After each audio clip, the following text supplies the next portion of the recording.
We're going to examine the ankle. She's lying down on her back with her knee flexed and ankle in approximately this position. I've selected an L25 transducer because it has a small footprint. It's easy to get around the curves in the ankle. On the Sonosite M Turbo, I've set for its factory preset for MSK. For orientation, this mark on the transducer corresponds to the turquoise dot on the upper left portion of the screen.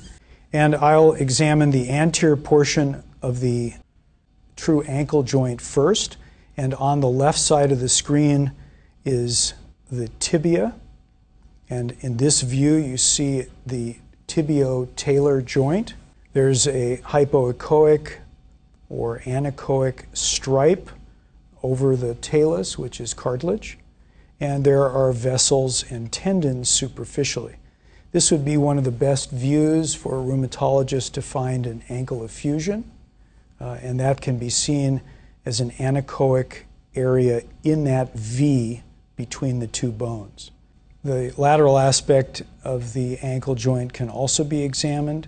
The fibula is the bony structure underneath the marker, and the talus is to the right. You can see an effusion again between those bones as well. Transverse images are very good for looking at extensor tendons, and for tendon abnormalities you might see anechoic fluid around the tendon or synovitis. You can also see in the middle of the screen the dorsalis pedis artery pulsating. It's very important to identify the position of the arteries so that when you do injections, so you'll be able to avoid them. Next, I'm going to examine the medial aspect of the ankle. The medial tendons, 3 of them run just inside or just posterior to that medial malleolus. It's best to examine these initially in the transverse plane, and you can see 2 of those tendons very clearly, right superficial to the tibial bone. As a rheumatologist, you can see peritendinous processes with fluid and synovial proliferation. You can also find large tears or tendinopathy. A longitudinal image of those tendons is also very easy to obtain because they're so superficial. We can look at the lateral aspect of the ankle. The peroneus tendons are present here, and just posterior to the lateral malleolus are the peroneus tendons. You can see them on the screen just to the right of the bone. There are 2 tendons there. For examination of the Achilles tendon, it's best to have the patient in the prone position and have the Achilles tendon lined up. The image that you see on the screen, the bony structure is the calcaneus. The Achilles tendon is inserting into the calcaneus distally. This is a frequent zone of calcification. And then going proximally, you can get a very nice view both medially and laterally of this Achilles tendon. The structures deeper to the tendon include a bursa and some fatty tissue. This is the area where many tendon tears occur.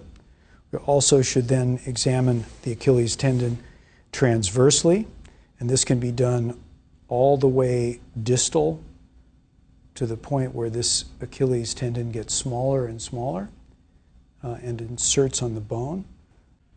Or as we move proximally, you might be able to see areas of tendinosis or tendinitis or rupture here.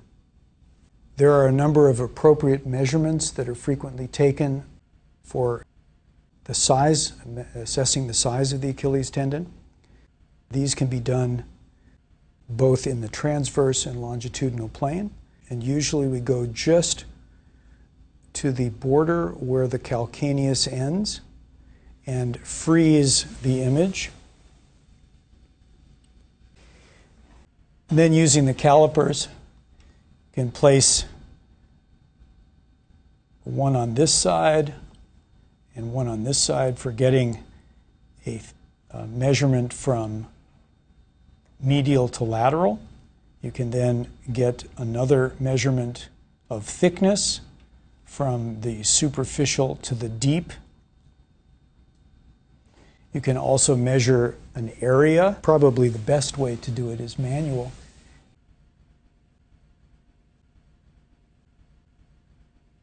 And so then this gives us an area of the tendon, a cross section, and that area is 0.85 centimeters squared. You can also take measurements of the Achilles tendon in the longitudinal plane.